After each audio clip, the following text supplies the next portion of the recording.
Assalamualaikum warahmatullahi wabarakatuh. Nama saya Putri Triwulandani dengan nomor induk mahasiswa 20025261167 offering T2. Di sini saya akan menjelaskan tentang perkembangan di negara Amerika Serikat. Konsep pendidikan seni di Amerika Serikat mengalami perubahan dari waktu ke waktu sesuai dengan periodisasi di depan. Perubahan itu dapat pula dikelompokkan menjadi periode perintisan, pertumbuhan, dan perkembangan. Dan kematangan dalam konsep untuk suatu negara adalah periode perkembangan yang berjati diri. Selama seabad lebih, perkembangan pendidikan seni di Amerika Serikat seperti yang dipaparkan oleh Chapman menunjukkan keanekaragaman fungsi didik tersebut, mulai dari kesesuaian dengan tuntutan masyarakat serta budaya bangsanya sampai kebutuhan individu peserta didik.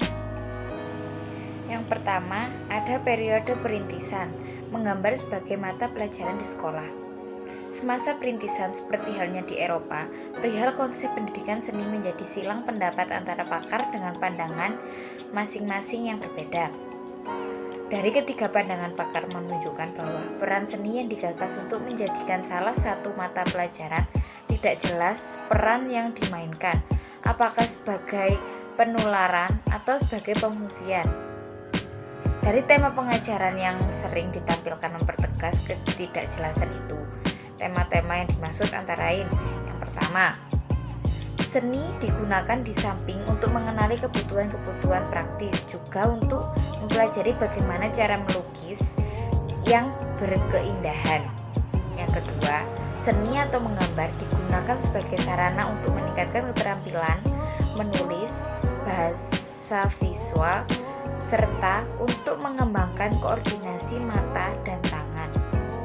Yang ketiga, ini dilibatkan ke dalam dunia industri untuk meningkatkan kualitas barang. Kemudian ada periode pertumbuhan pendidikan keterampilan. Awal tahun 1870-an, sekelompok industriawan di Massachusetts mendesak pemerintah agar pelajaran menggambar dijadikan pelajaran wajib di sekolah.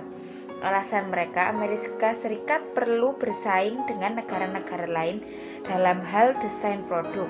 Untuk itu, negara perlu menyiapkan calon desainer yang handal. Selanjutnya, ada periode perkembangan pendidikan progresif. Dalam tahun 1920, muncul pandangan baru dalam pendidikan yang diikuti dengan gerakan untuk mensosialisasikannya. Para pendukungnya mendirikan sebuah asosiasi yang disebut Asosiasi Pendidikan Progresif. Tujuan asosiasi adalah untuk memperbarui pandangan yang selama ini dianutnya. Gerakan pembaharuan ini juga memasuki wilayah pendidikan seni. Karena itu, mata pelajaran menggambar perlu dideskripsikan kembali yang sesuai dengan pandangan baru tersebut. Masa resesi dunia, kemerosotan ekonomi. Konsep seperti ini mendapatkan hambatan sewaktu Amerika Serikat memasuki masa resesi pada tahun 1930-an. Kegiatan ekspresi diri dipandangnya sebagai hal yang tidak sepatutnya dilakukan di masa ekonomi yang sedang merosot. Yang kedua ada masa imigrasi Jerman, Bauhaus. Awal tahun 1930, Amerika kebanjiran pengungsian dari Jerman sebagai akibat berkuasa Hitler. Di antara para pengungsi itu adalah guru dari sebuah perguruan tinggi desain terkenal di Jerman, Bauhaus. Bauhaus menjadi terkenal karena programnya yang berupaya untuk mensinkronkan dua hal, antara keterampilan pengrajin dan permintaan barang produksi massal. Untuk itu, para seniman seni rupa perlu sekali menjelajahi watak bahan dan mengadakan percobaan yang dapat disesuaikan dengan produksi massal. Yang ketiga ada masa Perang Dunia Kedua, patriotisme. Demi patriotisme apapun dapat dilakukan implementasinya.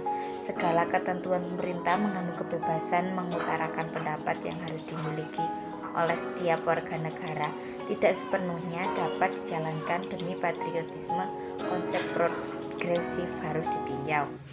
Ini merupakan tindakan ekstrim yang menimbulkan reaksi.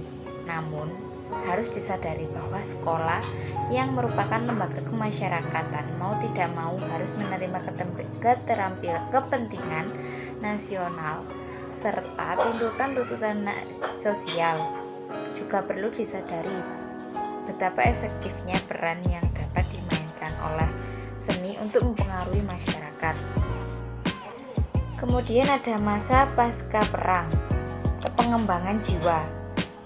Pasca perang merupakan masa renovasi puing-puing tersebut, khususnya mengenai renovasi kejiwaan warga masyarakat, ditujukan kepada upaya untuk memanusiakan manusia, khusus yang diarahkan kepada para peserta didik menjadi penting karena selama perang berkecamuk terjadi penekanan terhadap kebebasan mengeluarkan pendapat. Karena itu, upaya yang dimaksud berupa kebebasan ekspresi dilewatkan kegiatan seni. Sebab seni dengan kegiatannya berpotensi untuk melaksanakan fungsi tersebut. Dengan kata lain, seni difungsikan sebagai sarana untuk mewujudkan pengalaman pribadi, bebas dari pengaruh orang lain, pengaruh orang dewasa terhadap anak-anak yang melakukan kegiatan seni. Masa perang dingin, pengembangan kreativitas. Kreativitas yang dikembangkan dalam pendidikan tentu diarahkan ke nilai yang positif, sehingga berada dalam bingkai moralitas. Sedangkan kebebasan dalam pendidikan progresif, khususnya yang diberlakukan dalam lingkungan pendidikan seni, tidak mustahil akan menghasilkan dampak negatif. Kemudian, periode pendidikan akademik, seni sebagai sosok pengetahuan. Pada tahun 1958, Kongres mengesahkan Undang-Undang Pendidikan Pertahanan Nasional untuk memacu pembaharuan kurikulum matematika, ilmu pengetahuan, dan bahasa asing. Dengan perubahan kurikulum ini, dimaksud untuk menyiapkan peserta didik sebagai calon warga negara yang tangguh dalam bidang ilmu serta teknologi, khususnya yang berkaitan dengan program ruang angkasa. Periode akademik ini merupakan jawaban atas tantangan perkembangan ilmu dan teknologi. Pengaruhnya dirasakan oleh Indonesia, baik yang positif maupun yang negatif. Untuk tahun 1950-an, seni sebagai sarana pendidikan dan sosok ilmu sebagai tindak lanjut dari pelaksanaan undang-undang tersebut antara lain terlihat dalam bidang pendidikan seni.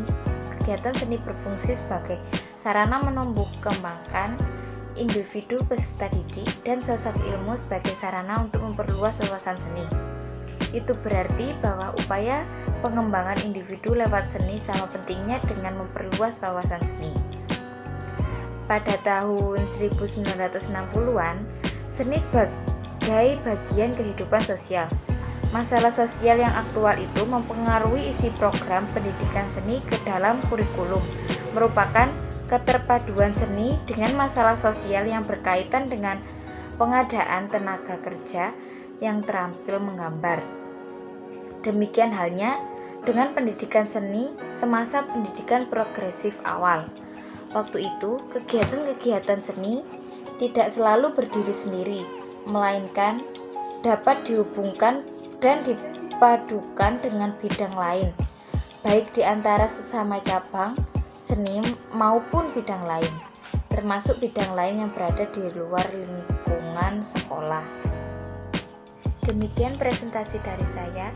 Bila ada kekurangan dan kesalahan kata mohon dimaafkan. Terima kasih atas perhatiannya. Wassalamualaikum warahmatullahi wabarakatuh.